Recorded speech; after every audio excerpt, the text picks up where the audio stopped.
എടുത്തില്ല. അതുകൊണ്ട് അത് മാത്രമല്ല എനിക്ക് ടെൻഷൻ ഉണ്ടായിരുന്നു. അവർ 3 കളി എടുത്ത് ഞാൻ സ്നൈപ്പറിൻ്റെ സെറ്റിൽ കൊണ്ട് വിളിക്കാമെന്ന് വിചാരിച്ച്.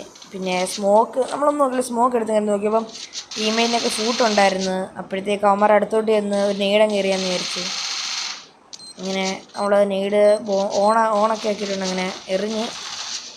പക്ഷേ എന്ത് ചെയ്യാൻ ഗൈസ്, കൊണ്ടതേ ഇല്ല.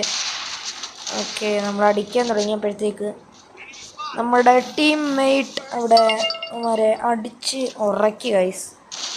പക്ഷേ അങ്ങ് ദൂരെ നിന്ന് ഒരുത്തി ഇവന്മാരുടെ ടീമിന് നല്ല സപ്പോർട്ടായിരുന്നു. എന്ത് ചെയ്യണേ, പക്ഷെ എൻ്റെ കണ്ടോ ഇവന്മാരുടെയൊക്കെ സ്വഭാവം ഇതാ, സപ്പോർട്ട് എന്ന് പറഞ്ഞ സാധനം തരത്തില്ല. അപ്പം കണ്ട ഗൈസ്, സപ്പോർട്ട് തരുന്നില്ല. നമ്മളാണെങ്കിൽ ഡെസേർട്ടും മേലെടുത്ത് ഒന്നുമില്ല, ഒറ്റയടി 522 വണ്ടാപ്പ്, ഒരൊറ്റ കില്ലും വണ്ടാപ്പ് ഇടുന്നത് നോക്കുമ്പോൾ ടെൻഷനെ കേസിൽ ഞാൻ ഒറ്റയ്ക്കും അവന്മാർ 2 പേരുമായിരുന്നു. ഒന്നും നോക്കില്ല, 175 വണ്ടാപ്പ് അവനും കൊടുത്ത് ഞാൻ ഒരുത്തനെ തപ്പാൻ വേണ്ടി ഞാൻ അവിടെ പോകുന്നത് ഫുള്ളങ്ങ് കൂടെ ഓടുമായിരുന്നു. എനിക്ക് ടെൻഷനായിരുന്നു, കാരണം വണ്ടി കൊണ്ടല്ലേ ഇത് വേണം പോയി കഴിഞ്ഞാൽ അണക്കിടല്ലേ. ഇവിടെ ഫുള്ള് ഇടന്നപ്പോയിരുന്നു. പിന്നെ അവനെ കംപ്ലീറ്റ് ചെയ്യാമെന്ന് വിചാരിച്ചു ഞാൻ. പക്ഷെ കംപ്ലീറ്റ് ചെയ്യാൻ നേരം എനിക്ക് ടെൻഷൻ ഉണ്ടായിരുന്നു. ഒറ്റയടി 519 ഉണ്ട്. കണ്ടോ എല്ലാവരും പൈസയൊക്കെ ഇടുന്നുണ്ട്. കണ്ടോ അവരൊക്കെ പറഞ്ഞ ബൈ